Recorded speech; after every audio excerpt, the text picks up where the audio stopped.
Like और subscribe करें। छठ पर्व शुरू, जानिए क्यों की जाती है सूर्य की पूजा और कौन है छठ माता। सनातन धर्म में छठ पूजा का विशेष महत्व माना गया है। कार्तिक मास में शुक्ल पक्ष की चतुर्थी तिथि पर नहाय खाए से छठ पर्व का आरंभ होता है। फिर षष्ठी तिथि को मुख्य छठ व्रत करने के बाद अगले दिन सप्तमी को उगते सूरज को जल देने के बाद व्रत का समापन किया जाता है। इस व्रत में संतान की लंबी आयु, उज्जवल भविष्य और सुख समृद्धि की कामना की जाती है। छठ का व्रत काफी कठिन होता है क्योंकि इसमें व्रती को 24 घंटों से अधिक समय तक निर्जला व्रत रखना होता है।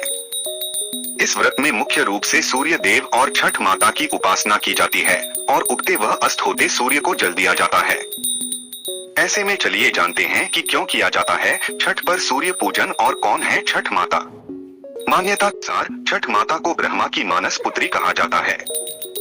कहा जाता है कि इनकी पूजा करने से संतान प्राप्ति और संतान की लंबी उम्र की मनोकामना पूरी हो जाती है। एक अन्य मान्यता के अनुसार इन्हें सूर्य देव की बहन भी कहा जाता है।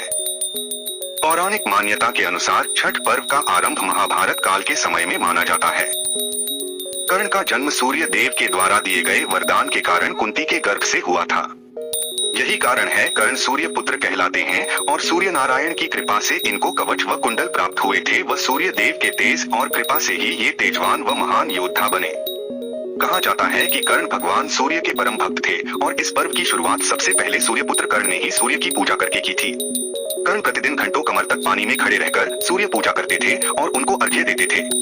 आज भी छठ में अर्घ्य दान की यही पद्धति प्रचलित है। पांडव अपना सारा राजपाट कौरवों से जुए में हार गए थे, तब द्रौपदी ने छठ का व्रत किया था। इस व्रत से पांडवों को उनका सारा राजपाट वापस मिल गया था। सूर्य को जीवन का आधार माना जाता है।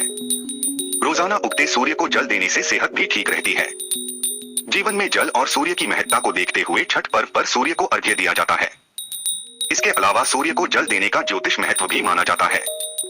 भगवान सूर्य नारायण की कृपा से व्यक्ति को तेज व मान सम्मान की प्राप्ति होती है। पूजा के किन 9 नियमों को जानना जरूरी है, तो चलिए जानते हैं, पर उससे पहले चैनल को लाइक और सब्सक्राइब जरूर करें। एक छठ पूजा का पर्व नहाय खाए के साथ शुरू होता है। 2 छठ का प्रसाद बनाते समय साफ सफाई का बेहद ख्याल रखा जाता है। 3 प्रसाद वाले अनाज को कोई झूठा न करे या गंदे हाथों से न छुए, इस बात का विशेष ख्याल रखा जाता है। 4 छठी मैया को चढ़ाई जाने वाली हर चीज अखंडित होनी चाहिए। 5 पूजा के दौरान पहनी जाने वाली साड़ी भी अखंडित होनी जरूरी है। 6 पूजा के लिए बांस से बने सूप और टोकरी का इस्तेमाल किया जाता है। इसके अलावा नए सूप और थाल का इस्तेमाल किया जाता है। 7 छठ का व्रत रखने वालों को चटाई बिछाकर जमीन पर सोने का नियम है। उनके लिए बिस्तर पर सोना वर्जित बताया गया है। 8 इस दिन से घर में प्याज और लहसुन का इस्तेमाल बिल्कुल बंद हो जाता है। 9 ऐसे में पूजा में उन फल और फूल को भी इस्तेमाल नहीं किया जाता जिन्हें किसी पक्षी ने झूठा किया हो। धन्यवाद। छठ पूजा की कथा क्या है, तो चलिए जानते हैं, पर उससे पहले चैनल को लाइक और सब्सक्राइब जरूर करें। पौराणिक कथाओं के अनुसार कहा जाता है कि मनु स्वयंभू के पुत्र राजा प्रियव्रत को कोई संतान नहीं थी। राजा प्रियव्रत ने ये बात महर्षि कश्यप को बताई और पुत्र प्राप्ति का आग्रह किया। इसके बाद महर्षि कश्यप ने यज्ञ करवाया। तब महारानी मालिनी ने एक पुत्र को जन्म दिया, परंतु वह शिशु मृत पैदा हुआ। तभी माता षष्ठी प्रकट हुई और उन्होंने अपना परिचय देते हुए मृत शिशु को आशीष देते हुए हाथ लगाया, जिससे वह शिशु जीवित हो गया। देवी की इस कृपा से राजा बहुत प्रसन्न हुए और उन्होंने षष्ठी देवी की आराधना की। बस तभी से इस पूजा का प्रचलन प्रारंभ हुआ। छठी मैया की इस कृपा के लिए एक लाइक और कमेंट। छठ पूजा में नहाए खाए क्या होता है, तो चलिए जानते हैं, पर उससे पहले चैनल को लाइक और सब्सक्राइब जरूर करें। छठ का पर्व 4 दिन तक चलता है और इस पर्व की शुरुआत नहाए खाए से होती है। इस दिन नमक वर्जित होता है। व्रत करने वाला स्नान के बाद शुद्ध होकर नए वस्त्र धारण करता है। उसके पश्चात खरना के भोजन ग्रहण करने के बाद ये व्रत शुरू हो जाता है और लगातार 36 घंटों तक का निर्जला व्रत चलता रहता है। उषा अर्घ्य देने के बाद ही इस व्रत का पारण किया जाता है। इसके बाद लौकी की सब्जी और चावल खास तौर पर चूल्हे पर पकाते हैं और पूजन के बाद प्रसाद रूप में ग्रहण करते हैं। वीडियो पसंद आए तो कमेंट में जय छठी मैया जरूर लिखे। धन्यवाद। छठ पूजा में डूबते सूर्य को अर्घ्य क्यों देते हैं, क्या है इसके पीछे का रहस्य, तो चलिए जानते हैं, पर उससे पहले चैनल को लाइक और सब्सक्राइब जरूर करें। कहा जाता है कि हिंदू धर्म में उगते हुए सूर्य को अर्घ्य